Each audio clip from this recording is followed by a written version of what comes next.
थांनाय 31 जुलाइ अक्ट'खालि आसामनि केबिनेटआ बड'लेण्डनि क'क्राझार जिल्लानि सिङाव थानाय रुपसि एयारपर्टखौ गुरुदेब कालिचरन ब्रह्मनि मुङाव मुं दोननो मोनसे थांखि लादों आरो बे थांखिखौ आसाम गभर्नमेन्टआ स्टेट एसेम्बलियाव मोनसे रेजुलेसन पास खालामनानै गभर्नमेन्ट अफ इन्डियानो बेखौ दैथायहरनायनि बाथ्रा। बे आसाम गभर्नमेन्टनि जि डिसिसन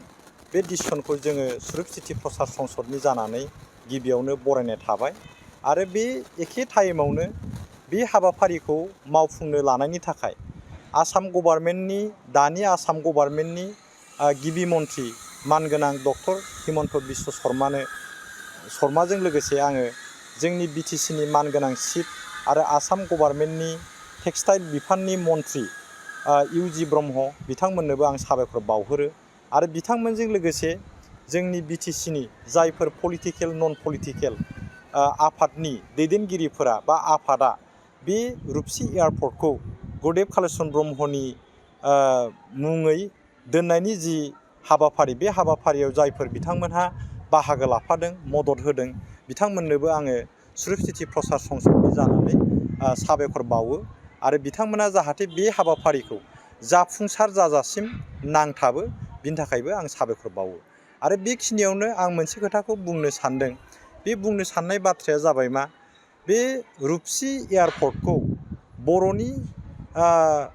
जायखौ जोङो गुरुदेब कालिचरन ब्रह्म होननानै मिथियो बिथांनि मुङै मुं दोननो नागिरनायखौ माखासे दल एबा बेक्तिफोरा बेखौ हेंथा होनायखौ जों नुनो मोनदों। दा बे बेलायाव जोंनि बुंनो गोनाङा बेनो जि जायगायाव रुपसि एयारपर्टआ दङ बियो मोनसे ट्राइबेल बेलेन्ड ब्लक माने बियो जेरावनाखि ट्राइबेलफोर थायो बे जाबाय ट्राइबेल एरिया हिसाबै आरो दा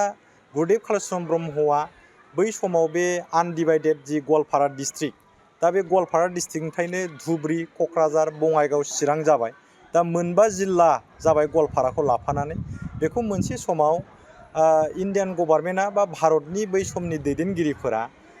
बे आनडिभाइडेड गवालपारा जिल्लाखौ बेंगलजों दाजाबफानो नागिरदोंमोन आरो बे दाजाबफानो नागिरनायखौ गुरुदेब कालिचरन ब्रह्मआसो बिथांनि दैदेननायाव बेखौ हेंथा होनानै आसामजोंनो बेखौ लाखिफिननाय जादों। जिहेतु गुरुदेब कालिचरन ब्रह्म बिथांमोननि दैदेननायावनो बे आनडिभाइडेड गवालपारा डिस्ट्रिक्टआ आसामजों लोगोसे आथिखालावबो दंबाय थायो। बिनि थाखाय दा जे बिथांनि मुङै बे रुपसि एयारपर्टखौ मुं दोननो नागिरदों बियो खाबजानाय बेखौ खुनु माने सोरबा दल एबा बेक्तिया बेखौ आपत्ति खालामोब्लाबो स्ट्रं अबजेक्सन होयोबाबो बेखौ खुनु जोंनि सरकारा बेखौ खेरखेरायनो गोनांथि गैया। आरो बेल' नङा गुरुदेब कालिचरन ब्रह्मआ जेरैबायदि गोमालांनो नागिरनाय बर' जाथिखौ रांखान्थि समाजखान्थि धोरोम थुनलाइ गासिबो बिथिङाव जेरैबायदि हाबा मावनानै बिथाङा बर' जाथिखौ रैखाथि खालामदों बिथांनि गोसोखांथियाव बे रुपसि एयारपर्टखौ मुं दोननो नागिरनाया बरायजाथाव बेखौ जोङो सुरुप सिटि प्रसार संसदनि जानानै बरायो।